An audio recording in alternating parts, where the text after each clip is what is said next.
นี้จะเป็นอีกโซนหนึ่งอันนั้นตึกแฝดเราจะเห็นปลาย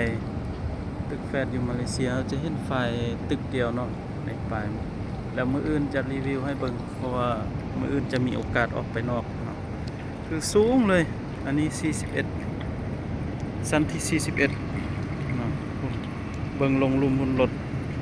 น้อยๆเนาะทั้งหมดมี43ชั้นเนาะสูงหลายเวลาขี่ลิฟต์ขึ้นมาลิฟต์มันก็จะไวเนาะวิวไวอันนี้บรรยากาศในตรงเมืองใจกลางของมาเลเซียเลยนี่นครกัวลาลัมเปอร์เนาะกัวลาลัมเปอร์มาเลเซีย